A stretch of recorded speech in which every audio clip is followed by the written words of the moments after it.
Welcome to The Exchange. Amanda Lang is off tonight. I'm Diane Buckner. Our top story today, Prime Minister Stephen Harper's $2 billion trip to China. That's roughly the value of deals the Prime Minister and his trade group announced during that trip. Let's break it down.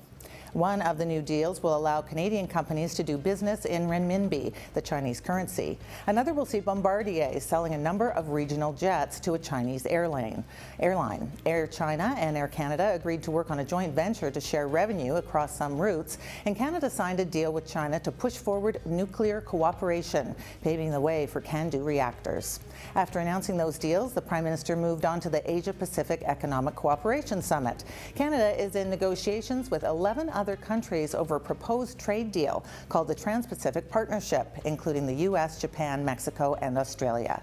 President Obama said there was good progress towards an agreement on that front. China is not part of those talks, but it's pursuing deals on its own terms. For example, China just signed a major free trade deal with South Korea. That deal ends tariffs on up to 90% of goods moving between the two countries. And in a major diplomatic development, Chinese President Xi Jinping shook hands with Japanese Prime Minister Shinzo Abe. That's a big step forward for the two historical rivals.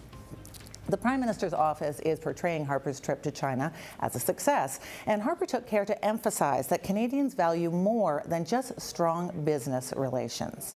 Canada's prosperity and the widespread sharing of our population in that prosperity is rooted not only in economic freedom and the power of the marketplace, but also in respect for the rule of law, for democracy, and for human rights.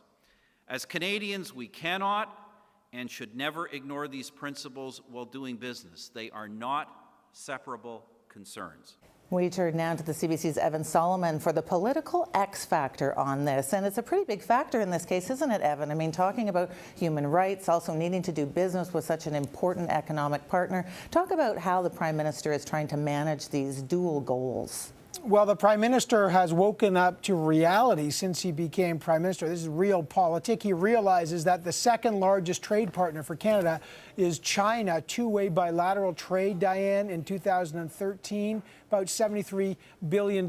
This is too important to ignore. And when I say woke up, it's because when he became the Prime Minister, he was very close to the idea of dealing with China. He was openly embracing the Dalai Lama, and he was very much wary of the human rights record of the socialist communist government in China. He did not want to be a part of that. Then he realized the investment opportunities here in Canada and places like the oil sands and across Canada, provinces like BC, were just too immense. And the bilateral trade is just so deep. So he became transformed into a policy of engagement. He does say, you know, when I met Premier Lee, I did raise the human rights record. I did raise the issue of Hong Kong. I do raise the issue of Tibet. I do raise the issue of those two that couple who were arrested on charges of espionage and surveillance. There's a lot of issues with China, but at this point, the Prime Minister says trade trumps all. And by the way, I should say one other thing. That puts him at odds with some members of the cabinet, like Jason Kenney, who are much more wary of dealing with China. But the part of the cabinet that wants to engage, James Moore and the Prime Minister, they clearly have won out.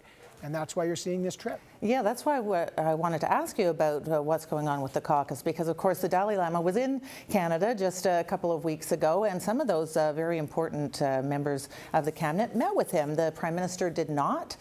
People were saying, no, he's not shunning the meeting. It just didn't happen. But I'm curious to hear your thoughts on how this is going to play out going forward. Well, as I say, there has been reports of real tension in the cabinet. Some are on the side of engagement. You've got to engage with China in order to deepen relationships. That's the way the world works.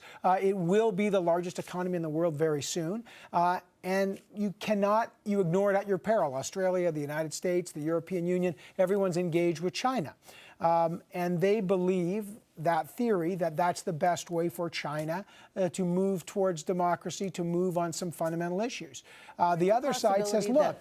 Yeah, go ahead. Well, the other side, like Jason Kenney says, well, hang on a second. You look at the Uyghur population, the Muslim population in parts of China. You look what's happening in Tibet, which the Dalai Lama has called a cultural genocide because of the destruction of Tibetan culture and the moving in of Han Chinese. You look at the what's happened in Hong Kong, which has been a violation of the 1997 promise. Remember, was one country, two systems in Hong Kong.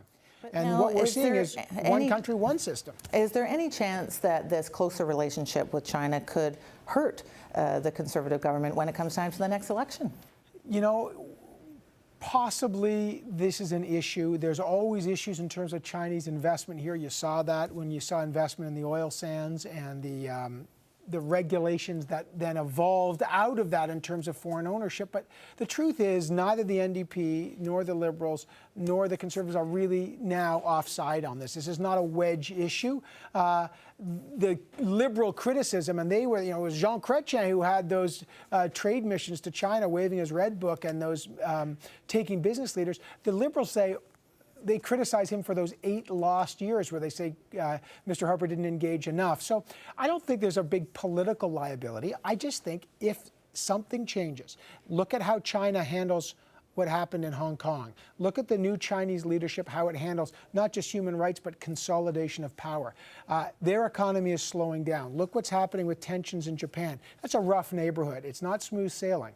And so engagement with China is always critical economically, but you got to handle it with care. All right. Well, thank you so much, Evan. Thanks, Diane.